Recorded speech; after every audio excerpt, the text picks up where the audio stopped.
There is a book that doesn't make sense, a text so strange that every major religion on earth removed it from Scripture.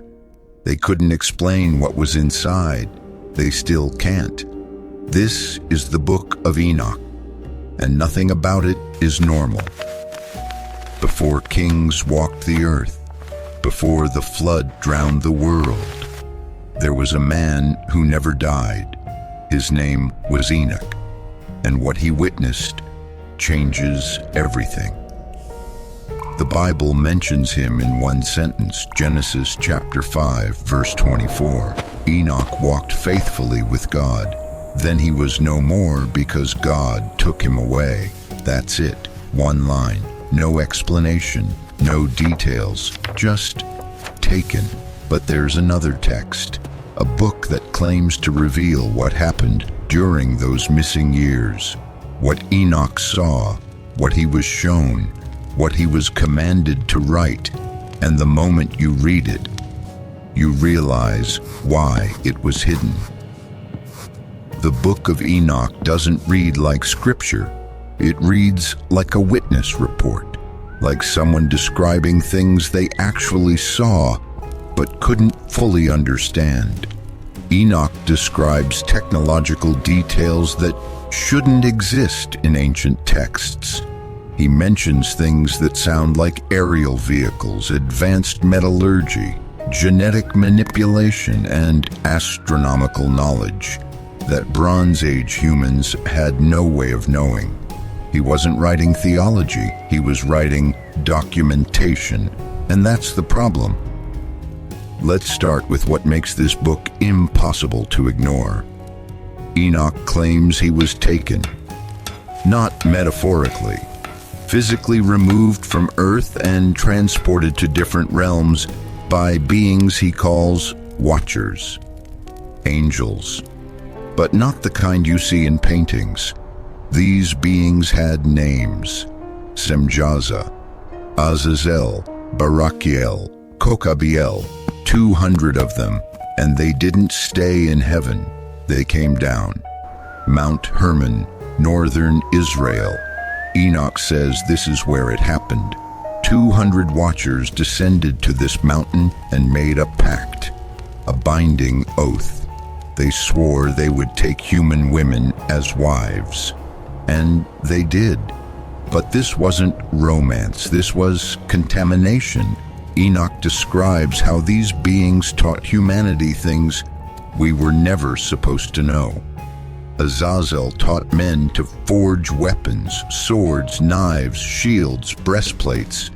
He showed them how to mine metals from the earth and craft tools of war. Semjaza taught enchantments and root cutting, pharmacology and sorcery. Armaros taught counterspells. Barakiel taught astrology. Kokabiel taught the constellations. Ezekiel taught cloud knowledge. Arakiel taught the signs of the earth. Shamsiel taught the signs of the sun. Sariel taught the course of the moon. This wasn't education, this was infiltration. And then the children were born. Enoch calls them Nephilim, giants, but not just large humans. He describes beings 300 cubits tall. That's 450 feet, taller than a skyscraper. They consumed everything, crops, livestock, and when food ran out, they turned on humanity. Enoch writes, they devoured mankind. They sinned against birds, beasts, reptiles, and fish. They drank blood and ate one another's flesh. This wasn't a fairy tale. This was an extinction event. And here's where it gets stranger. The Book of Enoch says God sent the flood not just to punish humanity, but to destroy the Nephilim, to erase the genetic contamination these beings had introduced. But it didn't end there. Enoch claims that when the Nephilim died, their bodies perished, but their spirits remained, disembodied, roaming the earth, causing destruction. He writes, The spirits of the giants will be like clouds, oppressing, corrupting, attacking, fighting. They will not eat or drink, but will be invisible and rise against the sons of men and women. Sound familiar? Every ancient culture has stories of these beings. The Greeks called them Titans. The Sumerians called them Anunnaki. The Hindus called them Asuras.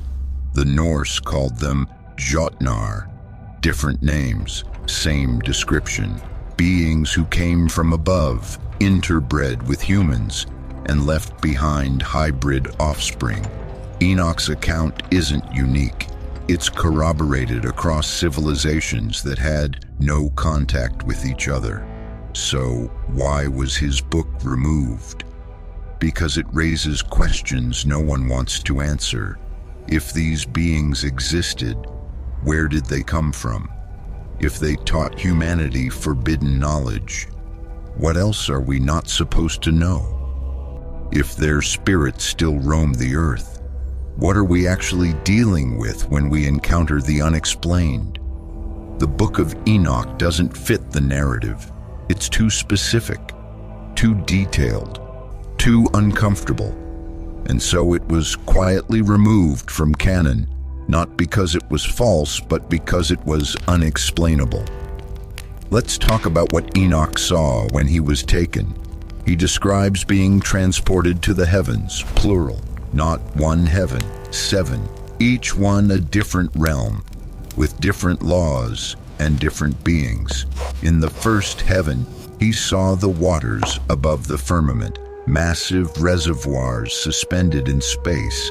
In the second heaven, he saw imprisoned angels, beings who had rebelled and were awaiting judgment, chained in darkness. In the third heaven, he saw paradise, the Garden of Eden, still intact, still guarded, with the tree of life at its center.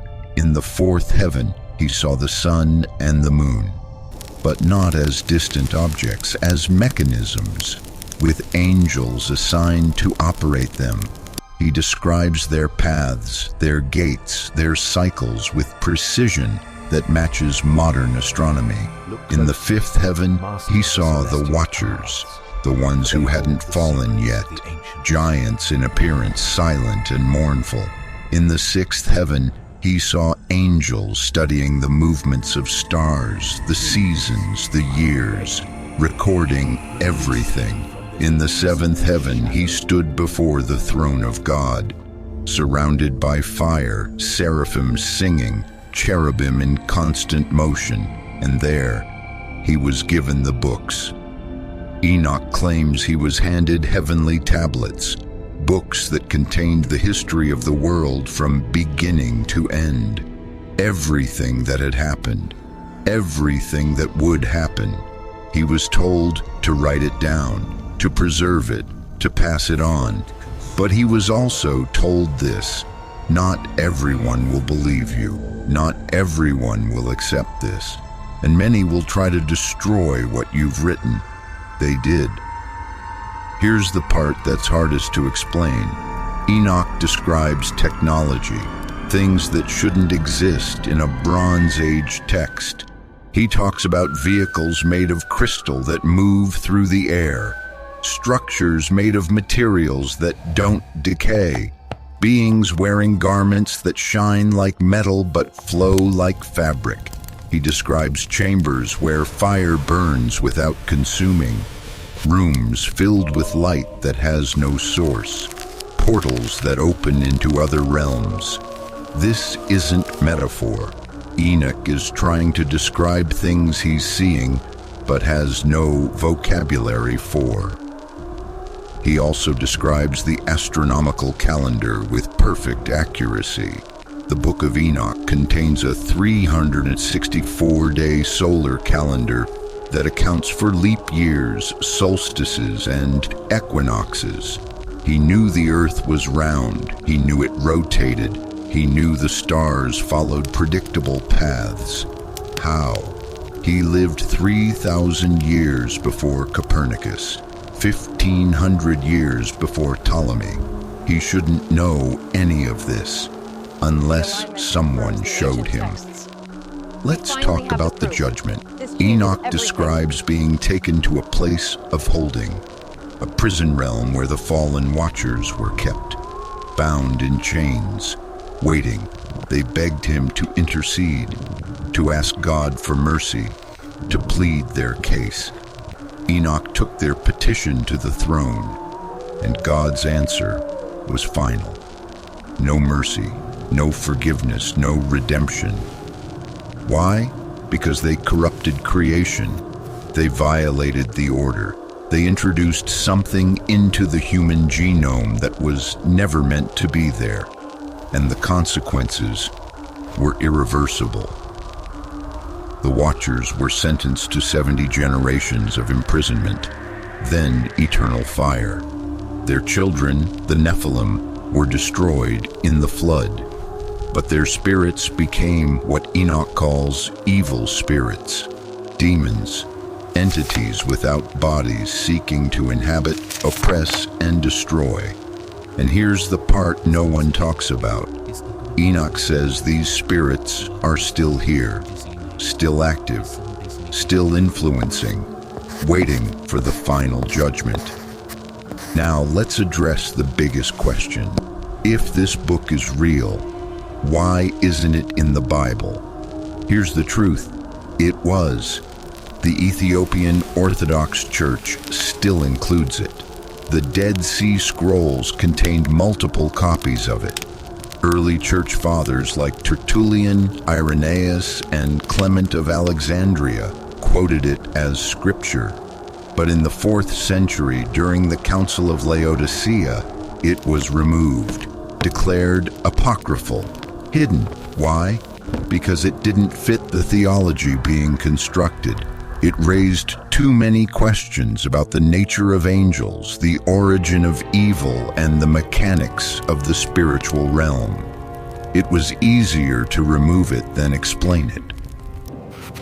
But here's what they couldn't erase. The Book of Jude, which is in the Bible, quotes the Book of Enoch directly. Jude, verse 14. Enoch, the 7th from Adam, prophesied about them, "See, the Lord is coming with thousands upon thousands of his holy ones to judge everyone." That's a direct quote from Enoch chapter 1, verse 9. So the Bible itself confirms Enoch's authority, yet his book was removed. Think about that. Let's go deeper into what Enoch saw about the end times. He describes a final battle, not symbolic, literal, a war between the forces of heaven and the remaining Nephilim spirits. He says the Son of Man, a title he uses repeatedly, will descend with 10,000 holy ones. He will open the books. He will judge the living and the dead. The righteous will be taken to a restored earth. The wicked will be cast into the abyss. The watchers will be thrown into eternal fire, and the earth will be renewed. Enoch saw this, wrote it, preserved it, 2,000 years before Revelation was written. Here's what makes the Book of Enoch different from other apocalyptic texts. It's not vague, it's not symbolic. It names names, it gives locations, it provides timelines. Mount Hermon, Dudel, the Valley of Hinnom, the gates of heaven, the prison of the watchers, the tree of life, the abyss. These aren't metaphors. Enoch is describing real places he claims to have visited, and some of them we've found. Mount Hermon still exists, northern Israel, the exact location Enoch describes as the landing site of the Watchers. And guess what's there? Ancient megalithic structures, stones weighing hundreds of tons, arranged with precision. No explanation for how they were moved or who built them. Local legends call it the Mountain of the Oath, the place where the angels swore their pact. Coincidence? Dudael, the place where Enoch says Azazel was imprisoned, is believed to be in the wilderness of the Dead Sea region, the exact area where the Dead Sea Scrolls were found, including multiple copies of the Book of Enoch. Again, coincidence? Let's talk about what happened to Enoch himself. Genesis says he walked with God and was taken. Hebrews chapter 11 says by faith Enoch was taken from this life so that he did not experience death. He could not be found because God had taken him away. Taken where? The Book of Enoch claims he was transformed.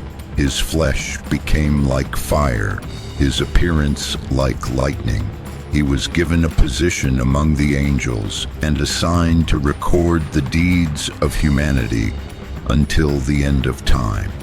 Some traditions say he became the angel Metatron, the scribe of God, the one who writes everything in the heavenly books. If that's true, then Enoch is still watching, still recording, still waiting.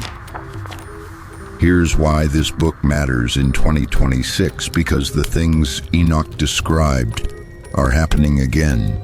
Genetic modification, hybrid beings, forbidden knowledge spreading rapidly, technology advancing faster than ethics can keep up, entities manifesting in ways we can't explain. Enoch warned this would happen. He said in the last days the same corruption that brought the flood would return, and when it does, the final judgment would follow.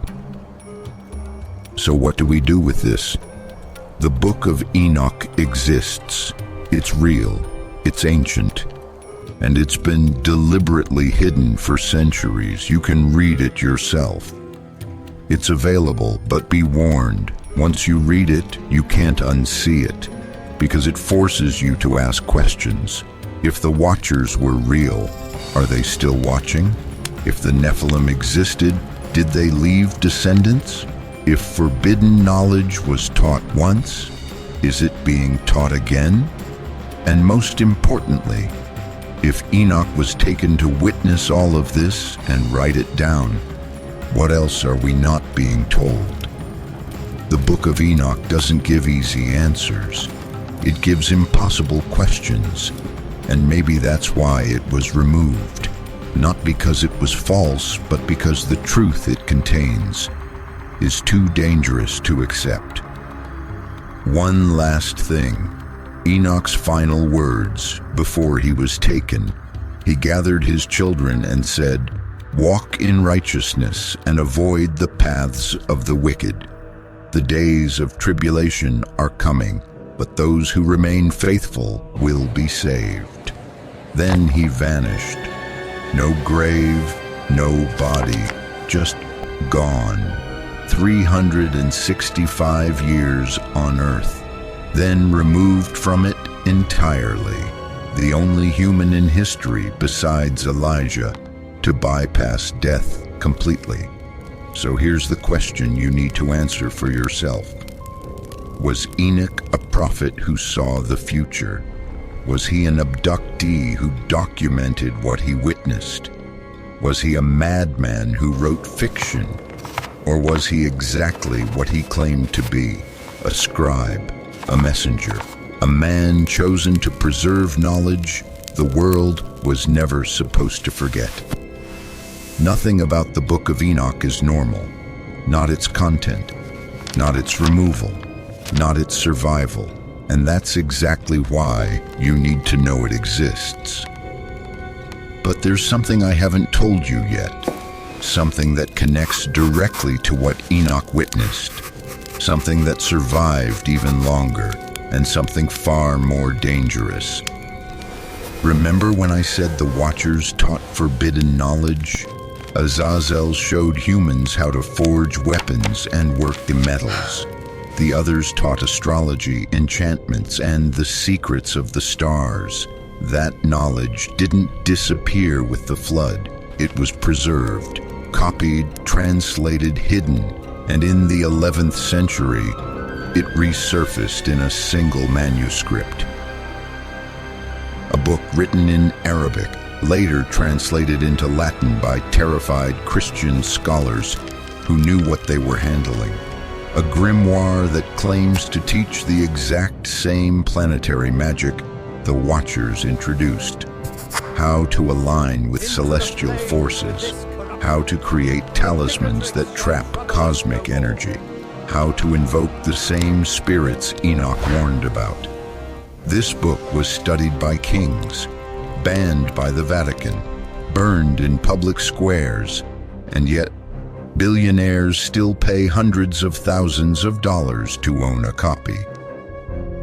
In 2024, a private auction in Manhattan, bulletproof glass, 12 bidders, $430,000. Final bid for a text that shouldn't exist, the Picatrix.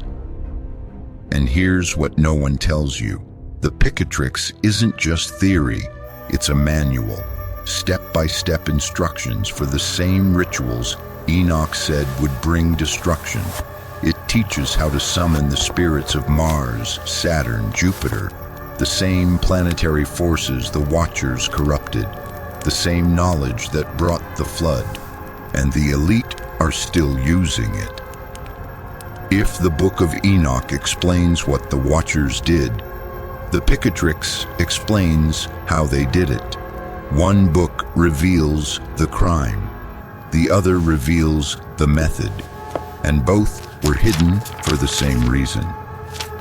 I've already uncovered the Picatrix, every ritual, every forbidden technique, every connection to what Enoch witnessed 2,000 years earlier.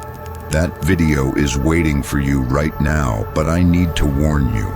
Once you see how these two texts connect, once you understand that the same knowledge is still being practiced today, you can't unsee it, Shah.